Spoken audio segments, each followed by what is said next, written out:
আসসালামু আলাইকুম। তো আজকে আমরা এখানে দেখব যে আপনার প্রাচীন ভারতের সাম্রাজ্য নিয়ে কথা বলবো ইনশাআল্লাহ।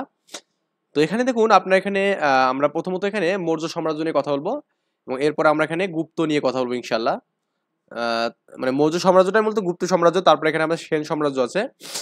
যাই হোক, আমাদের এখানে ভারতীয় উপমহাদেশের প্রথম সাম্রাজ্য হচ্ছে আমাদের কি মৌর্য সাম্রাজ্য। এখানে তার মানে ভারতীয় উপমহাদেশের সবচেয়ে প্রথম যে সাম্রাজ্য সেটা ছিল কি মৌর্য সাম্রাজ্য ছিল এখানে। তো এই মৌর্য সাম্রাজ্যের প্রথম যে আমাদের এখানে শাসক ছিল এখানে, তার নাম ছিল এখানে কি চন্দ্রগুপ্ত মৌর্য ছিল। এখানে কি ছিল? চন্দ্রগুপ্ত মৌর্য। তো আমরা একটু মাঝে মাঝে এগুলো চেক করে নেবো যে রেকর্ড ঠিক আছে কিনা। যারা ভিডিওগুলো দেখতেছেন কিন্তু সাবস্ক্রাইব করেনি এখনো, তারা একটু দয়া করে সাবস্ক্রাইব করবেন যাতে করে সবাই আমরা একসাথে এই বিষয়গুলো শেষ করতে পারি। এই যে আপনার ইনি মগধের সিংহাসন আহরণ করেন, তাহলে কার সিংহাসন? মগধের সিংহাসন আহরণ করেন এবং কি আমাদের ভারতীয় মৌর্য সাম্রাজ্যের প্রতিষ্ঠা করেন এখানে। তাহলে আমাদের এই ভারতের মৌর্য সাম্রাজ্য কে প্রতিষ্ঠা করেন? চন্দ্রগুপ্ত মৌর্য। এবং তিনি মগধের সিংহাসন আহরণ করেন এখানে। ওকে, তিনি ভারতের কি প্রথম সম্রাট এখানে। তাহলে ভারতের প্রথম সম্রাট কি এখানে বলুন তো? চন্দ্রগুপ্ত মৌর্য এখানে। তাহলে চন্দ্রগুপ্ত মৌর্য ছিল হচ্ছে কি ভারতের প্রথম সম্রাট ছিল এখানে। ওকে, ভারতের প্রথম সম্রাট ছিল এখানে এবং তিনি পাটলির পুত্রকে রাজধানী হিসেবে ঘোষণা করেন। কাকে? পাটলির পুত্রকে। তাহলে রাজধানী হিসেবে ঘোষণা করেন কাকে? এখানে পাটলির পুত্রকে এখানে। এটা খুবই ইম্পর্টেন্ট। এবং তিনি ছিলেন কি এখানে ভারতের প্রথম সম্রাট ছিলেন এখানে। তিনি চাণক্য নামে একটা কি লোক ছিল এখানে, যিনি ব্রাহ্মণ ছিল। তার মেইনলি এখানে নাম ছিল এখানে খত্তশিলার এক তীক্ষ্ণ বুদ্ধিসম্পন্ন,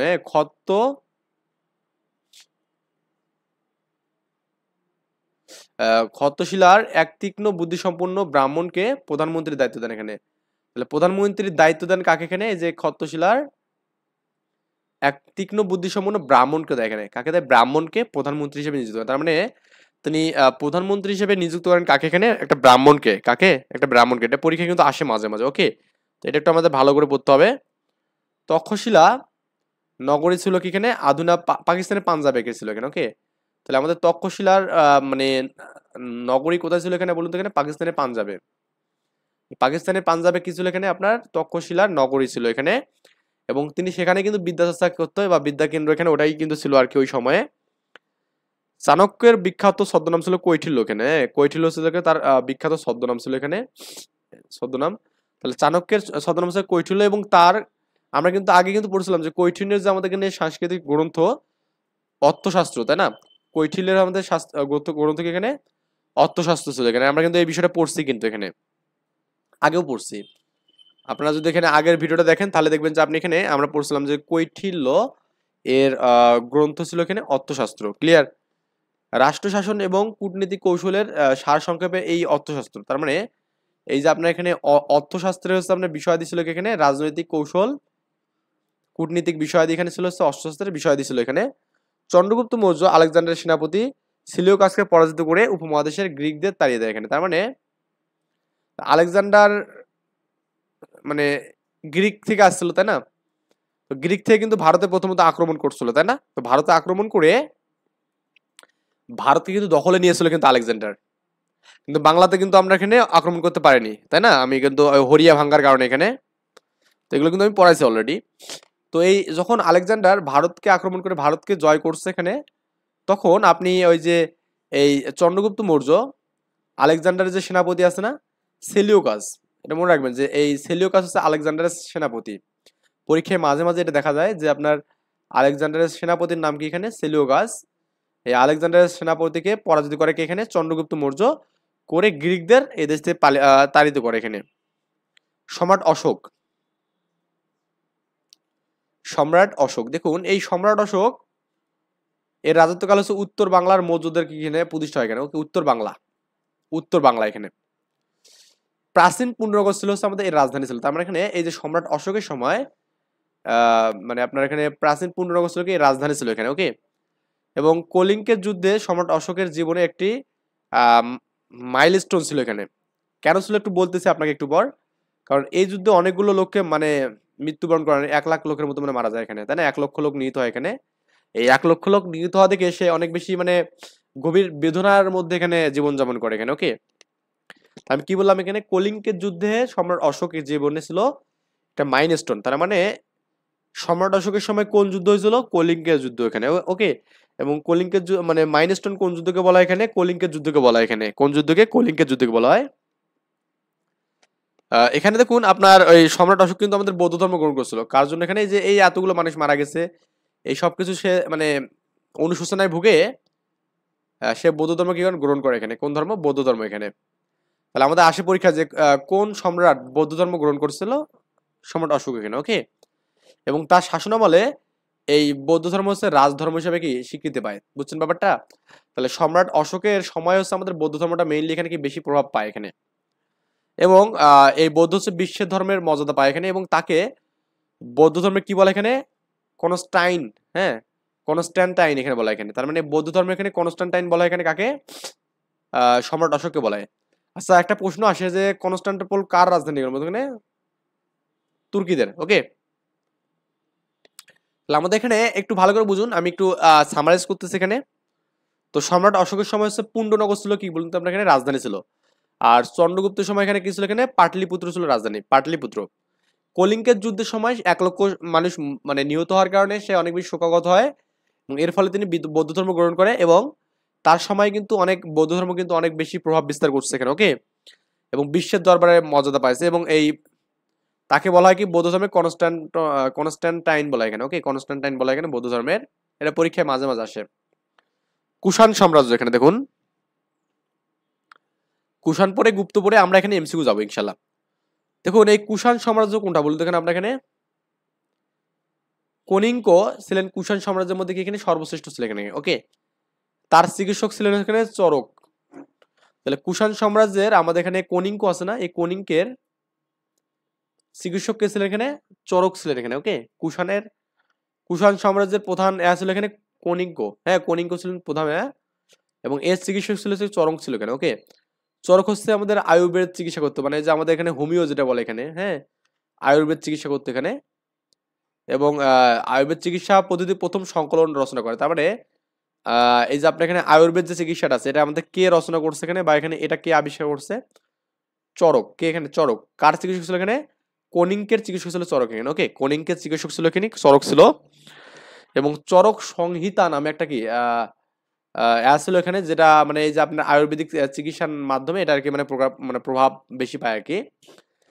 চরক সংহিতা, এই চরক সংহিতা যেহেতু চিকিৎসকের নাম চরক, তার নাম অনুসারে চরক সংহিতা একটা আমাদের কি হয় এখানে আপনার মানে এইটা এই চিকিৎসকের নামটা একটা মানে মানে এই নামে একটা প্রকাশিত পায় এখানে। বুঝছেন?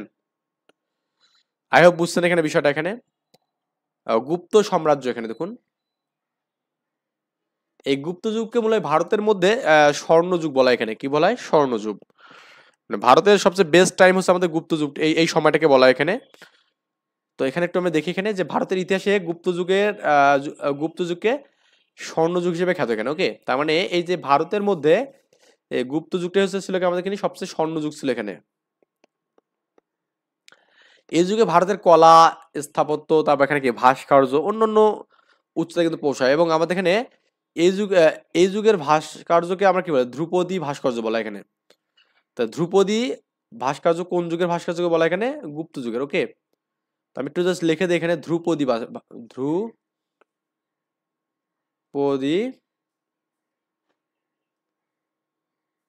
ভাস্কর্য এখানে। ওকে, তাহলে আমাদের এই গুপ্ত যুগের ভাস্কর্যকে কি বলি আমরা এখানে? ধ্রুপদী ভাস্কর্য বলি এখানে। গুপ্ত যুগের ভাস্কর্যকে আমরা কি বলি? ধ্রুপদী ভাস্কর্য বলি এখানে। প্রথম চন্দ্রগুপ্ত দেখুন, আপনি একটু ভালো করে বুঝবেন এই বিষয়টা। প্রথম চন্দ্রগুপ্ত, এই প্রথম চন্দ্রগুপ্ত ছিলেন এখানে আপনার ভারতের গুপ্ত বংশের প্রতিষ্ঠা এখানে। মানে এই প্রথম চন্দ্রগুপ্তের হাত দিয়ে কিন্তু আমাদের ভারতবর্ষের চন্দ্রগুপ্ত কি মানে এটা তো বুঝছেন প্রথমের ক্ষেত্রে। আর এই প্রথম চন্দ্রগুপ্ত মেগাস্থনিস কিন্তু আমাদের বাংলায় আগমন করেন, এবং দ্বিতীয় চন্দ্রগুপ্তের সময় কিন্তু কি আসেন বলতে এখানে ফাহিয়ান আসেন এখানে। কি আসেন? ফাহিয়ান। তাহলে আমাদের প্রথম চন্দ্রগুপ্ত ছিলেন ভারতের কি আমাদের এখানে গুপ্ত বংশের প্রতিষ্ঠাতা ছিলেন এখানে। তো সমুদ্রগুপ্ত নিয়ে কথা বলি এখানে। গুপ্ত বংশের শ্রেষ্ঠ রাজা ছিলেন এখানে সমুদ্রগুপ্ত। ওকে, তো এই গুপ্ত বংশের সবচেয়ে বেশি শক্তিশালী বা এখানে আপনার শ্রেষ্ঠ রাজা ছিলেন হচ্ছে আমাদের এখানে কি আপনার সমুদ্রগুপ্ত, এবং তাকে বলা হয় ভারতের নেপোলিয়ন বলা হয় এখানে। ওকে, সমুদ্রগুপ্তকে কি বলি আমরা এখানে? নেপোলিয়ন বলি। এবং এই গুপ্ত বংশে মানে রাজত্বকালে আমাদের এখানে রাজধানী হচ্ছে পুণ্ডনগর ছিল এখানে। কি ছিল? পুণ্ডনগর। তাহলে আমাদের পরীক্ষায় আমরা একটু জাস্ট বিষয়গুলো একটু সামারাইজ করি। গুপ্ত প্রথম চন্দ্রগুপ্ত হচ্ছে আমাদের কি এই গুপ্ত বংশের প্রতিষ্ঠাতা। এটা হচ্ছে আমাদের সমুদ্রগুপ্ত। ওকে, তো সমুদ্রগুপ্ত ছিলেন হচ্ছে আমাদের এই গুপ্ত বংশের শ্রেষ্ঠ রাজা ছিলেন এখানে, এবং তাকে প্রাচীন ভারতের নেপোলিয়ন বলা হয়। কি বলা হয়? নেপোলিয়ন। এবং এই গুপ্ত মানে আপনার এখানে সমুদ্রগুপ্ত সময় পূর্ণনগর ছিল হচ্ছে রাজধানী ছিল বাংলার। ক্লিয়ার? তো দ্বিতীয় চন্দ্রগুপ্ত দেখুন, সমুদ্রগুপ্তের মৃত্যুর পর, হ্যাঁ, পাটালির পুত্রের সিংহাসনে বসেন হচ্ছে আপনার এখানে দ্বিতীয় চন্দ্রগুপ্ত। বুঝছেন ব্যাপারটা? যখন সমুদ্রগুপ্ত মারা গেল এখানে, তখন তার তো সিংহাসনে কেউ বসতে হবে। ওই সময় আমাদের পাটালির সিংহাসনে আমাদের এই যে পাটালি তো রাজধানী করছেন, হ্যাঁ, পাটালির রাজধানী কে করছেন বলতে এখানে ভাই একটু একটু ভালো করে বুঝতে হবে এখানে। এই যে চন্দ্রগুপ্ত মৌর্য, চন্দ্রগুপ্ত মৌর্য কিন্তু আপনার কি করছে এখানে পাটালির পুত্র মানে সাম্রাজ্য করছে। বুঝছেন ব্যাপারটা? তো আমাদের এখানে এই যে চন্দ্রগুপ্ত মৌর্য, এই যে আপনার এখানে এই পাটালির পুত্র সিংহাসনে বসেন এখানে, তিনি মালবের উজ্জয়িত সাম্রাজ্যের দ্বিতীয় স্বাধীনতা মানে রাজধানী স্থাপন করেন এখানে। তার মানে তিনি রাজধানী দ্বিতীয় স্থাপন করেন কোথায়? এখানে মালবের, হ্যাঁ, মালবের উজ্জয়িতে, এখানে মালবের উজ্জয়িতে তিনি দ্বিতীয় রাজধানী স্থাপন করেন। তার একটা উপাধি ছিল এখানে। দেখুন আমরা এখানে সমুদ্রগুপ্ত উপাধি পড়ছিলাম কি এখানে বলুন তো ভাই? সমুদ্রগুপ্তের উপাধি ছিল হচ্ছে আপনার কি নেপোলিয়ন বলা হয় এখানে। আর তার উপাধি ছিল এখানে কি বিক্রমাদিত্য। হ্যাঁ, বিক্রমাদিত্য। ওকে, তাহলে আমাদের এখানে এই বিক্রমাদিত্য হচ্ছে কার উপাধি ছিল এখানে? দ্বিতীয় চন্দ্রগুপ্ত, যার সময় কিন্তু আমাদের ফাহিয়ান বাংলায় আগমন করে এখানে। তার শাসনামলে গুপ্ত সাম্রাজ্যের সর্বাধিক বিস্তৃত হয়। তার মানে এই দ্বিতীয় চন্দ্রগুপ্তের আমলেই কিন্তু আমাদের কিন্তু সবচেয়ে বেশি আমাদের মানে আপনার এখানে বিস্তৃত হয় এখানে। এর বলছে এখানে অনেক প্রতিভাবান এবং জ্ঞানী ব্যক্তি বিক্রম দরবারে সমবেত হয়েছেন এখানে। এদের মধ্যে প্রধান 9 জনকে নবরত্ন বলা এখানে। এই নবরত্ন বলতে যারা লেখালেখি করছে, মানে জ্ঞানী ব্যক্তি মানে যারা লেখালেখি ওই সময় যারা লিখতো তারা আর কি বলতো এখানে। যেমন কালিদাস এই বানানটাও মাঝে মাঝে আসে এখানে, কালিদাস বানানের অস্বীকার হয়। ওকে, অমর সিংহ, তারপর আপনার এখানে কি বরামিহির প্রমুখ এখানে। ওকে, এই কয়টা নাম একটু লাগবে এখানে। মহাকবি কালিদাস অমির মিত্র এবং কি আমাদের এখানে বলুন তো এখানে এই কয়টা নাম একটু লাগবে এখানে, একটু ভালো করে পড়তে হবে এখানে। এই যে মহাকবি কালিদাস সংস্কৃত ভাষায় অন্যতম শ্রেষ্ঠ কবি এবং নাট্যকার এখানে ছিলেন। ওকে, তাহলে কালিদাস কি ছিলেন এখানে? আপনার নাট্যকার ছিলেন। তার রচনাবলী দেওয়া আছে দেখুন, মালবী মালবী কাগ্নি মিত্র। ওকে, মালবী কাগ্নি মিত্র এখানে। তারপর এখানে কি অভিজ্ঞান অভিজ্ঞানস কুন্তল নাটক এখানে, এবং কি রঘুবংশ, কুমার সম্ভব মহাকাব্য, মেঘদূত এবং কি আমাদের ঋতুসংহার গীতিকাব্য, এগুলো হচ্ছে অতুলনীয় ছিল এখানে। এবং অমর সিংহের সময় ছিল এখানে সাংস্কৃতিক কবি ছিলেন, তার হচ্ছে কি ব্যাকরণবিদ ছিলেন এখানে। ওকে, এবং তিনি ভারতের সর্বশ্রেষ্ঠ অভিধান মানে মানে মানে করছে এখানে, মানে আপনার এখানে ভারতের সর্বশ্রেষ্ঠ যে অভিধান আছে না, প্রেনেতা, হ্যাঁ, প্রেনেতার হচ্ছে আমাদের এখানে আবিষ্কারক। বুঝছেন ব্যাপারটা? তাহলে অমর সিংহ হচ্ছে আমাদের ভারতের সর্বশ্রেষ্ঠ অভিধান করছেন এখানে, এবং তার প্রসিদ্ধ অভিধান হচ্ছে কি অমর কোষ এখানে। দেখুন এই অভিধানগুলো কিন্তু যারা যেভাবে আবিষ্কার করে তাদের নাম অনুসারে হয় মোটামুটি। তাহলে আমাদের এখানে এই অমর সিংহ এর যে অভিধান সেটা হচ্ছে কি অমর কোষ। কি বললাম? অমর কোষ। এই যে অভিধানটা একটু আমাদের ইম্পর্টেন্ট পড়তে হবে এখানে। তার মানে এই যে আপনার অমর সিংহের হচ্ছে অমর কোষ অভিধান আমাদের এখানে, তার হচ্ছে ভারতের হচ্ছে আমাদের প্রথম অভিধান এখানে। ওকে, আরেকটা কি এখানে আরেকটা আছে এখানে বরামিহির ছিলেন হচ্ছে জ্যোতিষ বিজ্ঞানী ছিলেন এখানে। কি ছিলেন? জ্যোতিষ বিজ্ঞানী এখানে। এবং তার বিখ্যাত গ্রন্থ ছিল এখানে বৃহৎ সংহিতা। তাহলে আমরা একটু যে তিনজনের নাম বললাম, দেখুন এর মধ্যে হচ্ছে প্রথমত ইম্পর্টেন্ট হচ্ছে আমাদের এখানে কালিদাস। এই কালিদাস, মহাকবি কালিদাস বাংলার জন্য, বাংলা সাহিত্যের জন্য ইম্পর্টেন্ট। ইনি সংস্কৃতি ভাষার অন্যতম শ্রেষ্ঠ কবি এবং নাট্যকার। তার রচনাবলীগুলো একটু পড়তে হবে এখানে, যেগুলো দেখাচ্ছে যে মালবিকাগ্নি মিত্র, হ্যাঁ, অজ্ঞানস কুন্তল, তারপর এখানে রঘুবংশ, তারপর এখানে কুমার সম্ভব। ওকে, এই বিষয়গুলো পড়বেন একটু। আর অমর কোষ কি কোষ এখানে? অমর কোষ হচ্ছে আপনার এখানে অমর সিংহ, নাম দিয়ে মনে রাখবেন, অমর কোষ অমর সিংহ। এবং বরামিহি হচ্ছে আমাদেরকে জ্যোতিষ বিজ্ঞানী ছিলেন, এবং তার বিখ্যাত গ্রন্থ হচ্ছে আমাদের বৃহৎ সংহিতা। ওকে, আচ্ছা এখানে দেখুন আপনার আর কিছু দরকার নেই এখানে। ভারতীয় আমরা এমসিকিউ পড়বো। ভারতীয় উপমহাদেশের প্রথম মানে সাম্রাজ্যের নাম হচ্ছে কি এখানে বলতো, এখানে মৌর্য সাম্রাজ্য। এখানে বুঝছেন ব্যাপারটা? প্রাচীন বাংলা মৌর্য শাসকের প্রতিষ্ঠাতা কে ছিলেন এখানে বলুন তো? চন্দ্রগুপ্ত মৌর্য ছিলেন এখানে। চন্দ্রগুপ্ত মৌর্য ছিলেন প্রথম। ওকে, তো এই যে 40 বিশেষ আছে কোশ্চেনটা। পাটালিপুত্র রাজধানী কে কোশ্চেন? মৌর্যদের। এখানে পাটালিপুত্র হচ্ছে আমাদের মৌর্যদের রাজধানী ছিল। এখানে ঢাকা বিশ্ববিদ্যালয় আছে কোশ্চেনটা। তক্ষশিলা কোন দেশে অবস্থিত? এটা পাকিস্তানে। পাকিস্তানের পাঞ্জাবে অবস্থিত। কোথায়? পাঞ্জাবে। ওকে, প্রাথমিক বিদ্যালয় আছে কোশ্চেনটা। চাণক্য কার প্রধানমন্ত্রী ছিলেন এখানে দেখুন তো? এই যে আপনার সমুদ্রগুপ্ত নাকি চন্দ্রগুপ্ত? চন্দ্রগুপ্তের কিন্তু আমাদের এখানে ছিল, চাণক্য ছিল এখানে। ওকে, চাণক্য। এবং তিনি কি লিখছিলেন এখানে? চাণক্য লিখলেন কি এখানে? অর্থশাস্ত্র লিখছিলেন। ওকে, এই যে আপনার এখানে আছে যে আপনার এই যে অস্ত্রশাস্ত্র, দেখুন আমাদের এখানে এই জায়গাটা বললে হবে এখানে চাণক্য। ওকে, এই আপনার অস্ত্রশাস্ত্রটা কোথায় দেখুন তো? এখানে আপনার এই যে অস্ত্রশাস্ত্র, অর্থশাস্ত্র হচ্ছে কি এই যে আপনার চাণক্য লিখছে এখানে। ক্লিয়ার? এই যে এখানে দেওয়া আছে, এখানে এটা পড়লে একটু বুঝবেন। তো এরপরে আপনার এখানে চাণক্য ছিলেন প্রাচীন ভারতের একজন বিখ্যাত কি, দেখুন ইনি কিন্তু একাধারে অর্থনীতিবিদ ছিলেন এবং কূটনীতিবিদ ছিলেন। তার মানে এখানে ক এবং মানে খ এবং গ হবে এখানে। কুমিল্লা বিশ্ববিদ্যালয় আছে। কৈটিন্য কার নাম এখানে ছিলেন? এই কৈটিন্য কার নাম ছিলেন এখানে? প্রাচীন অর্থশাস্ত্রবিদের নাম ছিলেন। ওকে, অর্থশাস্ত্রবিদ। এখানে অর্থশাস্ত্র এর রচিত হচ্ছে আমাদের কে বলুন এখানে? কঠিন্য। জাহাঙ্গীরনগর আছে কোশ্চেনটা।